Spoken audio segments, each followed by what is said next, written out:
Sumuli magandang gabi po sa ating lahat at tayo po magbabasa dito po sa ating ginagawang daily devotion at nandito na nga po tayo sa 1 Samuel chapter 31 at ang aking pong babasahin ay dito po sa verses 1 to 2 po at sinasabi sa talatang ito ang kamatayan ni Saul at ang kanyang mga anak. Dinigma ng mga Pilisteo ang mga Israelita kaya't ang mga Israelita ay nagsitakas at marami sa kanila ang namatay sa bundok ng Gilboa. Si Saul at ang kanyang mga anak ay naabutan ng mga Pilisteo. Pinatay ng mga Pilisteo sina Jonathan, Abinadab at Melchishua, ang mga anak ni Saul. Ang mga anak ni Saul. Purihin po ang Panginoon sa pagkabasa ng banal na salita. God bless everyone. Magandang gabi po sa ating lahat at tayo po ay mag-share muli sa ating daily devotion dito po sa 1 Samuel chapter 31 verse 3 hanggang 4. At ang pagbabaka ay lumubha laban kay Saul at inabutan siya ng mga mamamana at siya'y totoong nahirapan dahil sa mga mamamana. Nang magkagayoy sinabi ni Saul sa kanyang tagadala ng sandata, bunutin mo ang iyong tabak at palagpasan mo ako niyaon. Baka dumating ang mga hindi tuling ito at ako'y palagpasan. At ako'y kanilang pahirapan, ngunit ayaw ng kanyang tagadala ng sandata, sapagkat siya'y totoong natakot. Kaya't kinuha ni Saul ang kanyang tabak at nagpakabuwal sa kanyang tabak. Amen. Magandang gabi po sa inyo lahat. Ang babasahin ko po ngayon, Samuel chapter 31 verse 5. Na makita ng tagapagdala na nagpakamatay si Saul, ganun din ang ginawa nito sa kanyang sarili. Amen.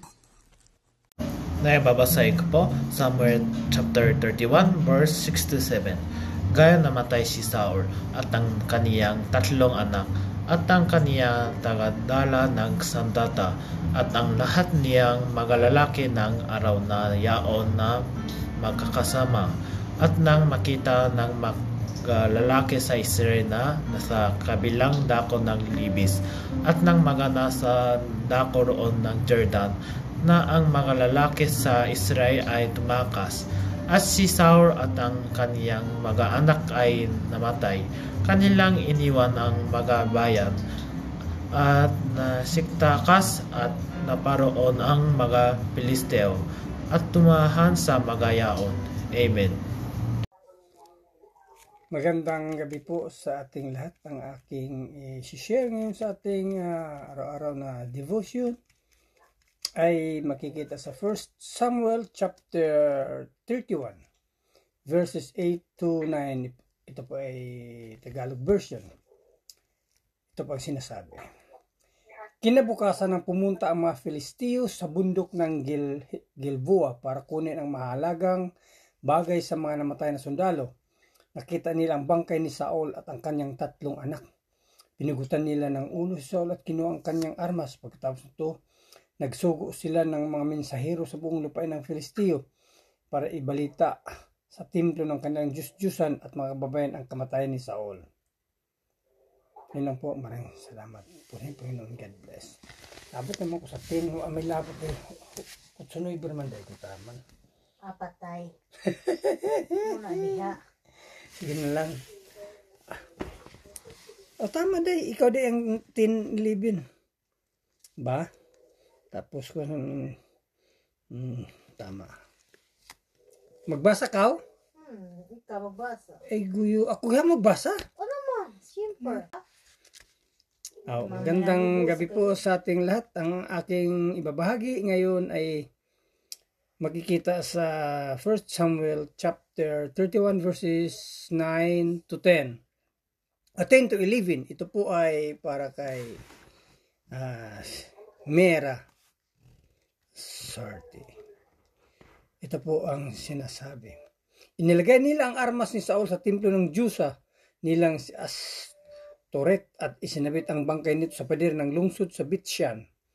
Nang mabalitaan ng mga taga Habes Gilead Ang ginawa ng mga Filisteo kay Saul, lumakad ang lahat ng matatapang nilang mandirigma ng buong gabi hanggang makarating sa Bitsyan. Kinuha nilang bangkay ni Saul at ang kanyang mga anak mula sa pader ng Bitsyan at dinala sa Haves at sinunog ang mga ito roon. Yun lang po. Maraming salamat. Purihin ang Panginoon. God bless. Good evening po sa lahat. Ang aking pambabasahan ay matatagpuan sa 1 Samuel chapter 31 verses 12 to 13. Sabi po, dito nagtipon-tipon ang mga magigiting na mandirigma. Magdamag silang naglakbay at kinuha sa Betsan. Dinala nila ang mga ito sa Jabes at doon sinunog. Pagkatapos kinuha nila ang mga buto at ibinaon sa ilalim ng punong tamarisko at Jabes. 7 araw silang nag-ayuno bilang pagluluksa. Purihin ng Diyos sa pagbabasa ng kanyang mga salita. Thank you for singing. God bless everyone!